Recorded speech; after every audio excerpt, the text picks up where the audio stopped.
নমস্কাৰ এই মুহূৰ্তত আহি পৰিছে ৰাজ্যখনৰ বাবে সন্ধিয়াৰ কেইবাটাও বিগ ব্ৰেকিং নিউজ। আজি 21 মাৰ্চ অসমৰ লগতে ভাৰতৰ বিভিন্ন প্ৰান্তৰ পৰা সন্ধিয়াৰ কেইবাটাও খবৰ আহি পৰিছে। এই মুহূৰ্তত জনাই আছো এটা ব্ৰেকিং নিউজ। আজি অসম বিধানসভাৰ মজিয়া উত্তাল হৈ পৰিছে। বিধানসভাৰ মজিয়াত আজি ৰূপজ্যোতি কুৰ্মী আৰু অখিল গগৈ শৰ্মান আলীৰ মাজত তীব্ৰ মাৰপিটৰ দৰে ঘটনা সংঘটিত হৈছে। অখিল গগৈ শৰ্মান আলীক মাৰিবলৈ খেদি গৈছে এইবাৰ কাকক দলৰ বিধায়ক ৰূপজ্যোতি কুৰ্মীয়ে। এই মুহূৰ্তত জনাই আছো এটা ডাঙৰ খবৰ। কোনোদিনেই নোহোৱা নোপোজা ঘটনা এইবাৰ অসম বিধানসভাৰ মজিয়াত সংঘটিত হৈছে। অখিল গগৈ শৰ্মান আলীক মাৰিবলৈ গৈছে ৰূপজ্যোতি কুৰ্মীয়ে। মাইক বাঘি দিং বুলি কৈ খেদি গৈছে ৰূপজ্যোতি কুৰ্মী। এবাৰ শৰ্মান আলীক অখিল গগৈ ডাঙৰীয়াক মাইক বাঘি দিং বুলি কৈ খেদি গৈছে ৰূপজ্যোতি কুৰ্মী।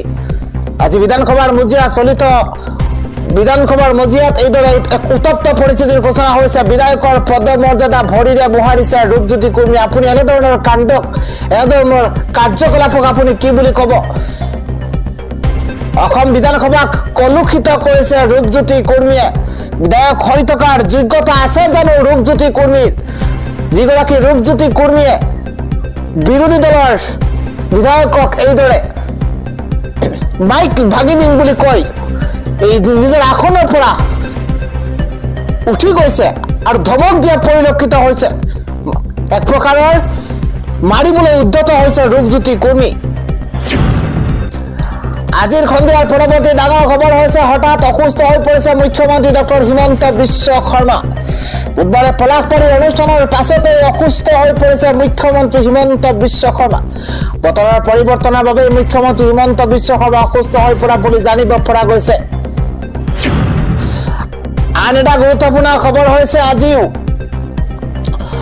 অসম বিধানসভাৰ বাজেট অধিৱেশনৰ দ্বাদশ দিনাও সদনৰ পৰা নিলম্বন হৈছে বিধায়ক অখিল গগৈ।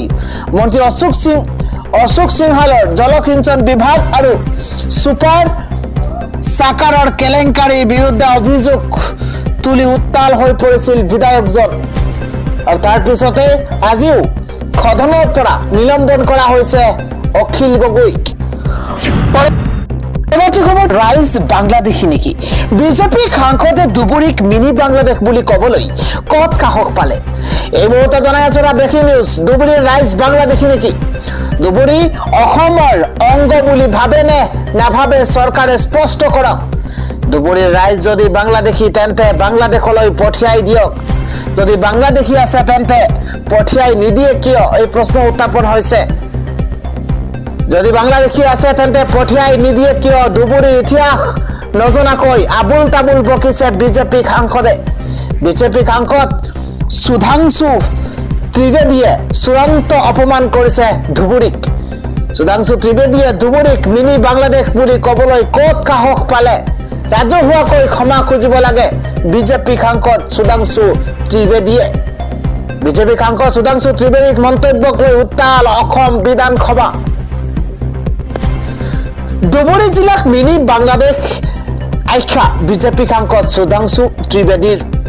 ডাঙৰ খবৰ জনোৱাৰ চেষ্টা কৰিছো। ৰকিবুল হুছেইনকো চৰম অপমান বিজেপি সাংসদ সুধাংশু ত্ৰিবেদীৰ। বিজেপি সাংসদ সুধাংশু ত্ৰিবেদীৰ আপত্তিজনক মন্তব্যক লৈ ৰাজ্যজুৰি তীব্ৰ প্ৰতিক্ৰিয়াৰ সৃষ্টি হৈছে। প্ৰকৃত ভাৰতীয় মানুহৰ মুখত এনে কথা আহিবই নোৱাৰে। ধুবুৰীত বহু স্বনামধন্য অসমীয়াৰ জন্ম হৈছে। ধুবুৰী ইতিহাস আছে। সেই ধুবুৰীক লৈ কোৱা এনে কথা গ্ৰহণযোগ্য নহয়। কংগ্ৰেছ বিধায়ক নুৰুল হুদাৰ মন্তব্য ধুবুৰী অসমৰে অংশ।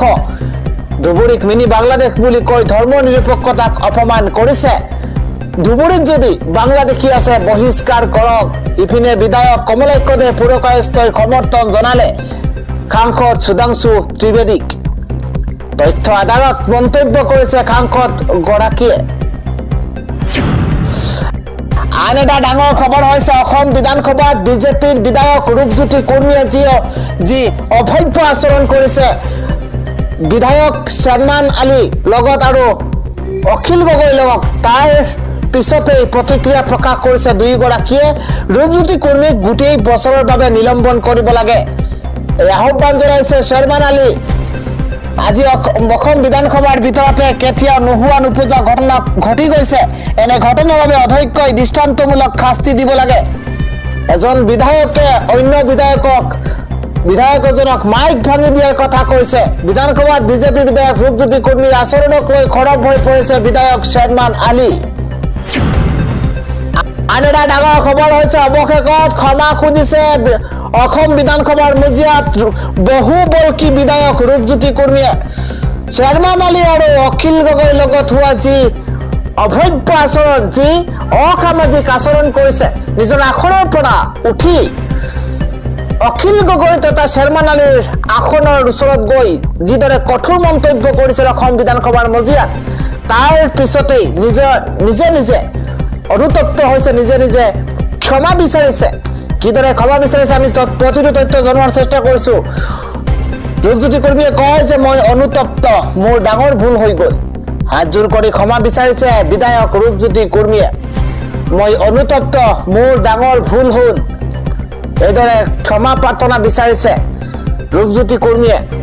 হাত জোৰ কৰি ক্ষমা বিচাৰিছে বিধায়ক ৰূপজ্যোতি কুৰ্মীয়ে। মোক ক্ষমা কৰি দিয়ক, মোৰ ভুল হৈ গ'ল। এইদৰে ক্ষমা বিচাৰিছে। মই আজি অনুতপ্ত, মই নিজেই কৈছো এনেকুৱা মই কৰিব নালাগিছিল, মই আসনৰ পৰা উঠি যাব নালাগিছিল।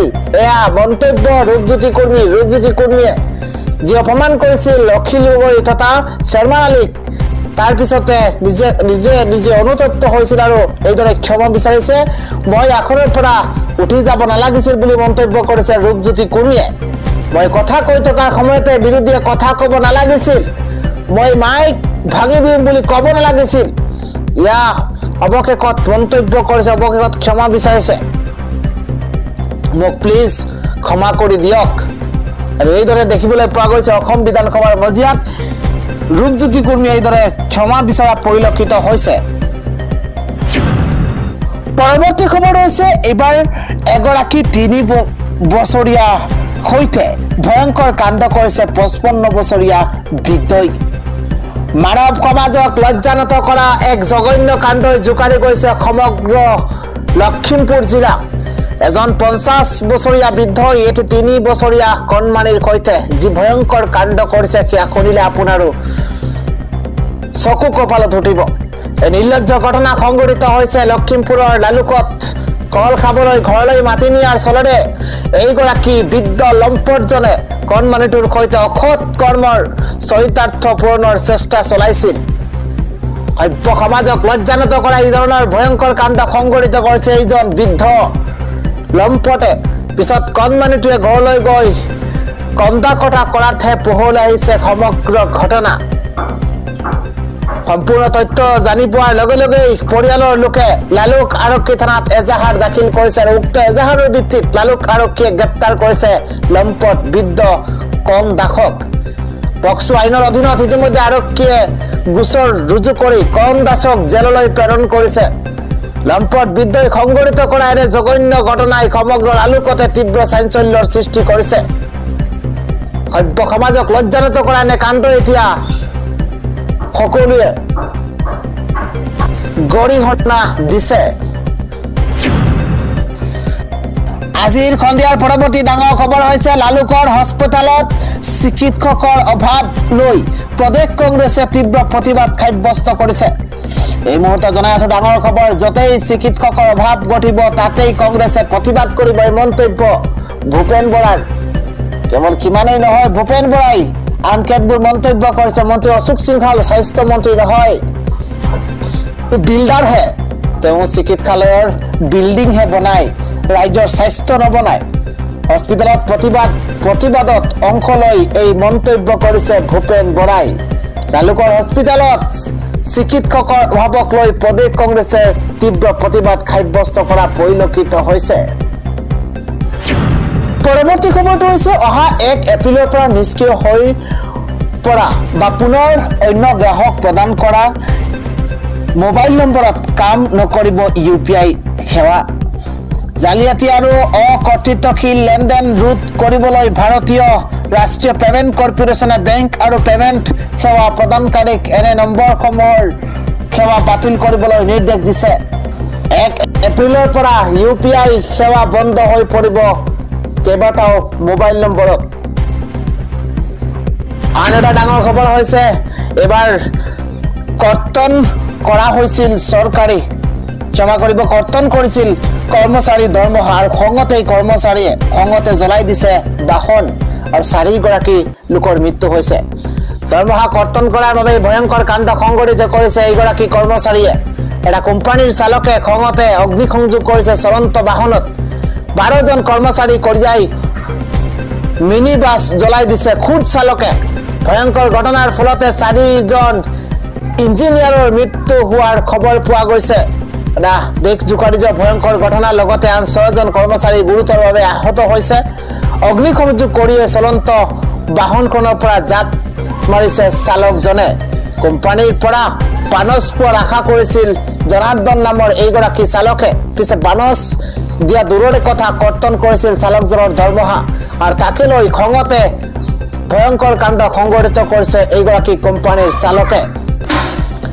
মহাৰাষ্ট্ৰৰ পুনেত সংঘটিত হৈছে এই গাৰ নোম শিয়ৰি উঠা ভয়ংকৰ ঘটনা।